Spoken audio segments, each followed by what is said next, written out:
भाजपा के पूर्व विधायक रघुनंदन सिंह भदौरिया के भतीजे ने नौवस्था के हंसपुरम में आत्महत्या कर ली और आत्महत्या की वजह जब निकल के सामने आए तो पारिवारिक जनों के होश उड़ गए।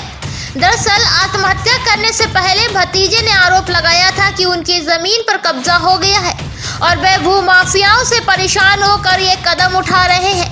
इस मामले में युवक के पिता ने जमीन कब्जाने वालों के खिलाफ मानसिक रूप से उत्पीड़न करने का आरोप लगाकर थाने में तहरीर दी है। दरअसल पूरा मामला नौवस्था के हंसपुरम के रहने वाले 42 वर्षीय नारायण सिंह का है, जो ईंट मोरंग के कारोबारी है।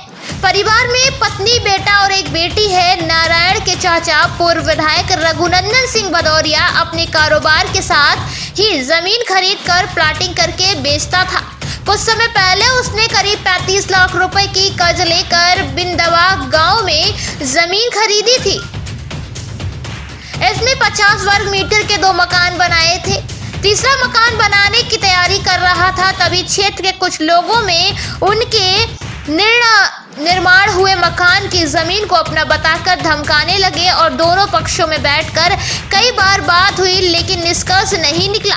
होली के दिन आरोपियों ने मकान में ताला डाल दिया। इससे वह काफी परेशान हो गया और उसने आत्मघाती कदम को उठाकर आत्महत्या कर ली। इस पूरे मामले पर भाजपा के पूर्व विधायक ने अधिकारियों से तुरंत कार्रवाई करने की बात कही और पुलिस ने रिपोर्ट दर्ज कर मामले में आरोपियों को तलाश में जुट जाने की एडीसीपी का कहना है कि मामले में कार्रवाई के आदेश दे दिए हैं। जो भी दोषी है वह बख्शे नहीं जाएंगे। उनके भतीजा सही था, बढ़िया व्यापार कर रहा था। वो मकान बना के बेचता था, ज़मीन ले लेता था 50 गज 100 गज। उसी में यहाँ पे उसने 2-2.5 महीना पहले एक ज़मीन ली थी, जिसका उसने एक पूरा बना दिया था, एक अध बना था, दोनों बन रहे थे। इसके बाद एक अमुक व्यक्ति आए और उन्होंने कहा कि मेरा तो ये बहुत पुराना एग्रीमेंट है। कौन था वो? कौन था?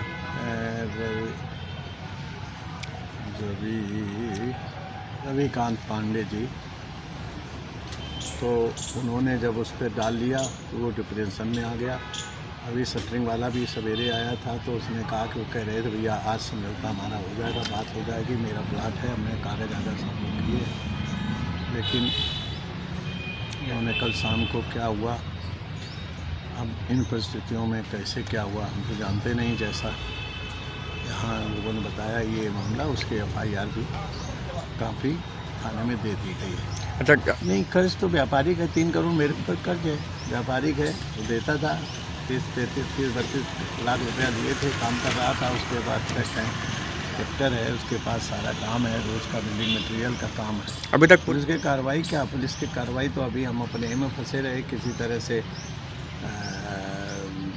जो दुख का समय होता है तो उस दुख को समय निपटाते हुए पोस्टमार्टम हुई। पोस्टमार्टम के बाद आज गंगा में दाह संस्कार करके हम लोग आए। अब पुलिस का देखते हैं क्या है। पुलिस ने कहा था कि भाई वो है, पुलिस को हमने रिपोर्ट दे दी थी, हमने कहा उसको देख लीजिए, अगर आपको जो सही है वही तो देंगे ना लिख के।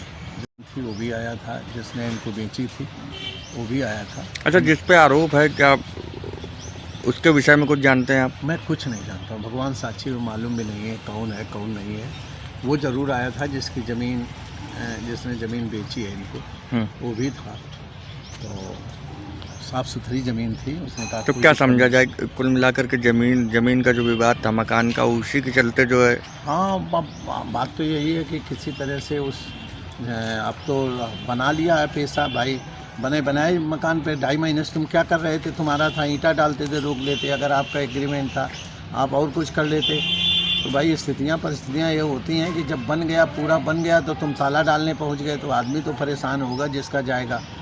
और हमसे लगभग 2-3 साल से थोड़ी कम बनती थी, इसलिए विधायक जी ऐसा कौन दबंग व्यक्ति है जो एक पूर्व विधायक के भतीजे के मकान पे कब्जा कर ले, वो भी बीजेपी के? देखिए ऐसा होता है, ऐसी बात नहीं है। बड़े लोग हैं जिनको जो चोरी करते हैं ये नहीं मालूम, वो थाने में भी चोरी कर लेते हैं। एक अपना जो व्यवसाय जो ऐसा करते हैं वो सगे भाई का भी कर लेते हैं। हम इसी समाज में रहते हैं, उनको इससे चिंता नहीं है। उनका तो ये है कि उनके सारे सिस्टम है, उस सिस्टम से वो काम करते हैं। हमने जो तहरीर दी, हम तहरीर पे पैरवी जरूर करूँगा, क्योंकि मेरा भतीजा गया है। और क्या लगता है आपको कि पुलिस भी इन्वॉल्व है? नहीं, हम पुलिस को इन्वॉल्व क्यों? पुलिस का इकबाल है। आज पुलिस के बल पे तो आज पूरा संदेश है कि पुलिस अच्छा काम कर रही है। पुलिस जो पकड़ेगी वो देखेगी। अब पुलिस कहाँ देखेगी, हमने जवाब दिया है। अगर उसका जवाब नहीं देती है तो मैं आगे बात उठाऊंगा। पुलिस का अगर इन्वॉल्व होगी तो हम पुलिस से बात करूंगा, भाई पुलिस क्यों इन्वॉल्व है। जिसमें भूमाफियाओं से परेशान एक युवक ने आत्महत्या करी, क्या ये मामला है, क्या कार्रवाई हुई सर? इस संबंध में अभी थाना नवस्था से में एक प्रार्थना पत्र प्राप्त हुआ है आत्महत्या के लिए उकसाने का। तो जो प्रार्थना पत्र है उसके आधार पर अभियोग पंजीकृत करके आवश्यक विधि कार्रवाई की जाएगी। सर इससे क्या पूर्व में भी कुछ अवगत कराया जाता है पुलिस को, जैसा कि उनके परिजनों का आरोप है सर?